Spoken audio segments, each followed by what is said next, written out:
Good morning everyone, myself Shahzad. आज हम बात करने वाले हैं बायोलॉजी की एक ऐसे फील्ड की जो लगभग एग्रीकल्चर वाले बच्चे पढ़ते हैं। एग्रीकल्चर स्ट्रीम से जो बच्चे बिलोंग करते हैं वही इस बुक को या इस चैप्टर्स को पढ़ते हैं। तो आज हम बात करेंगे क्लास 12th एग्रीकल्चर बायोलॉजी की कि क्लास 12th एग्रीकल्चर बायोलॉजी का क्या सिलेबस है और क्या डिवाइडेशन है उनके मार्क्स की, उसके ऊपर हम समरी की बात करेंगे। तो आज हम लेके आए हैं क्लास 12 एग्रीकल्चर बायोलॉजी की समरी। तो अगर हम बात करें क्लास 12 एग्रीकल्चर बायोलॉजी की समरी की, तो टोटल यहाँ पे 14 चैप्टर है, यानी 14 चैप्टर है। उन चैप्टर को अलग अलग मार्क्स पर डिवाइडेड किया गया है। तो सबसे पहले बात करते हैं इन चैप्टर्स की, इनकी इकाइयों की। तो मैं बात करूं तो इनको मैंने 1 2 3 4 5 6 इकाइयों के अंदर कन्वर्ट किया है। यानी टोटल जो चैप्टर है वो अपने 14 से, यानी 14 चैप्टर है। उस 14 चैप्टर को हमने जो है वो 6 इकाइयों में तोड़ दिया है, 6 इकाइयों के अंदर कन्वर्ट कर लिया है। अगर मैं बात करूं पहली इकाई की जो प्योरली बायोलॉजी से बिलोंग करती है, यानी प्योर बायोलॉजी जिसके अंदर दी गई है, वो है पहली इकाई है पादप प्रजनन व जैव तकनीकी। यानी इस इकाई के अंदर 2 चैप्टर को इंक्लूड किया गया है। पहला चैप्टर है पादप प्रजनन और दूसरा चैप्टर है जैव प्रौद्योगिकी यानी बायोटेक्नोलॉजी। यानी पादप प्रजनन तकनीक के अंदर हम पढ़ेंगे किस प्रकार एक अच्छी किस्म के पादप को तैयार किया जाता है, कौन कौन सी विधियां अपनाई जाती है उसके बारे में। और दूसरी ये पढ़ेंगे जैव प्रौद्योगिकी यानी तकनीकी का उपयोग करते हुए किस प्रकार एक उच्च किस्म के पादपों को तैयार किया जा सकता है, कौन कौन सी तकनीकों का यूज होता है। इस चैप्टर के अंदर हम उनको डिस्कस करेंगे। ये चैप्टर 2 भागों में डिवाइडेड है, यानी बात करें ये यूनिट 2 भागों में डिवाइडेड है। जो पहला चैप्टर है पादप प्रजनन वो 8 नंबर का है। जो सेकंड चैप्टर है जैव प्रौद्योगिकी वो 6 नंबर का है। यानी ये पहली यूनिट जिसको हमने माना है वो टोटल 14 नंबर की, यानी 14 नंबर की है।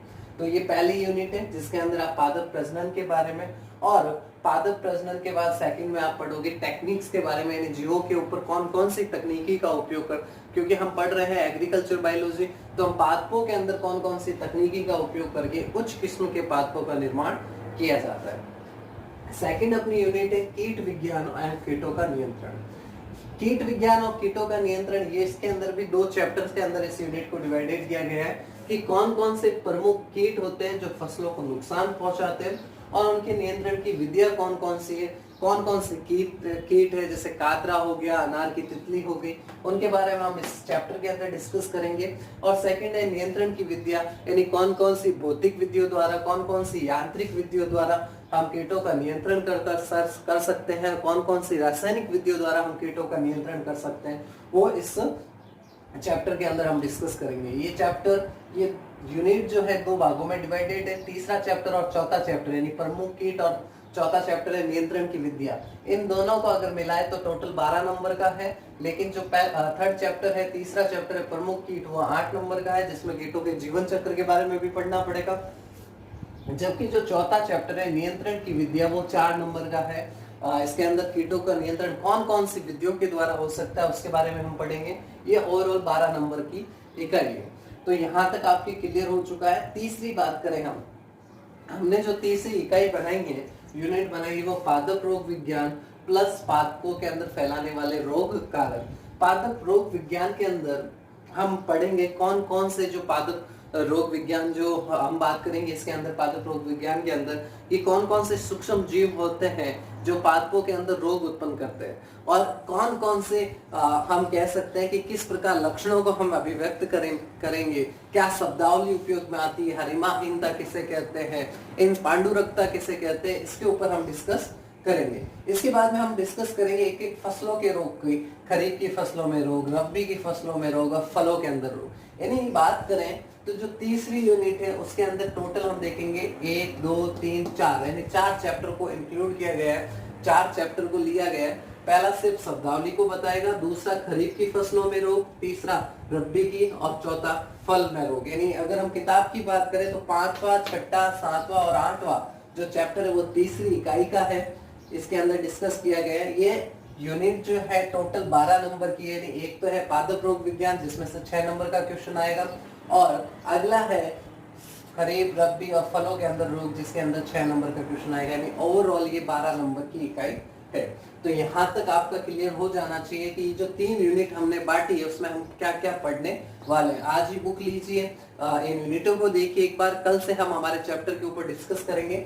अगली जो चौथी यूनिट है वो है सूत्रकर्मी, स्लग और स्लैब। ये सिर्फ एक ही चैप्टर इसके अंदर इंक्लूड है और ये 6 नंबर का चैप्टर है, जिसमें हम घोंगे के बारे में पढ़ेंगे, स्लग के बारे में पढ़ेंगे और सूत्रकर्मी। यानी मेनली अपन सूत्रकर्मी के अंदर देखेंगे कि सूत्रकर्मी का जीवन चक्र क्या है, एक सूत्रकर्मी से कौन कौन से रोग होते हैं पादपों के अंदर, गेहूं का सेऊ और तेंदु रोग इसके अंदर डिस्कस किया जाएगा। तो ये जो यूनिट है ये 6 नंबर की और चैप्टर भी कितना है, ओनली 1 चैप्टर है। यानी अपने 9 चैप्टर इन 4 यूनिट में कवर हो जाते हैं। 5वें यूनिट की बात करूं, कृषि महत्व के जीव जंतु।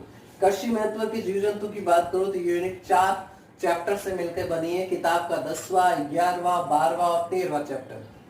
13वां चैप्टर इस यूनिट के अंदर से आता है। अगर हम बात करें 10वें चैप्टर की, इसमें केंचुए की संरचना को हमें पढ़ना है। केंचुए का हमारे कृषि में क्या महत्व है, टिड्डे का क्या महत्व है, टिड्डे की क्या संरचना है, मधुमक्खी कितने टाइप्स की होती है, मधुमक्खी के अंदर क्या क्या श्रम विभाजन पाया जाता है, कौन कौन से पशु परजीवी होते हैं, जैसे एग्जांपल की बात करूं एस्केरिस, लिवर फ्लूक, जॉक, इनके क्या क्या उपयोग है इस चैप्टर के अंदर हम डिस्कस करेंगे।